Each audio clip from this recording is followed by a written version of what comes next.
Hello and welcome to 2-Minute MRCP. Today we'll quickly review Discitis. Discitis is an infection of the intervertebral disc space. Although uncommon, it is an important condition to recognize because it can lead to serious complications, including sepsis and epidural abscess formation. The most common presenting symptom is back pain. Patients may also have systemic features of infection such as fever, rigors, and signs of sepsis. Neurological symptoms can occur if complications develop. For example, an epidural abscess may compress the spinal cord or nerve roots, leading to changing lower limb neurology, weakness, sensory loss, or bladder and bowel dysfunction. Now let's look at the causes. The most common cause of Discitis is bacterial infection, with Staphylococcus aureus being the leading pathogen.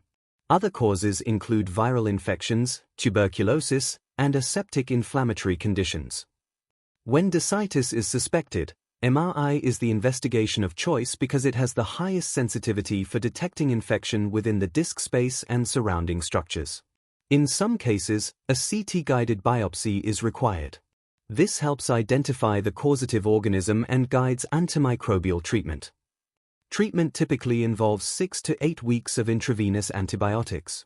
The choice of antibiotic depends on several factors, but identifying the organism through blood cultures or CT-guided biopsy is particularly important. Patients diagnosed with Discitis should also be assessed for infective endocarditis. This is because Discitis usually occurs due to hematogenous spread of bacteria through the bloodstream.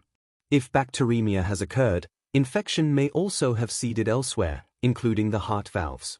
Assessment may include transthoracic echocardiography or transesophageal echocardiography. Finally, remember the major complications of Discitis: sepsis and epidural abscess formation. Early diagnosis and prompt treatment are essential to prevent permanent neurological damage and other serious outcomes. And that's your quick review of Discitis. If you found this helpful, don't forget to like, share, and subscribe to 2-Minute MRCP for more quick revision videos.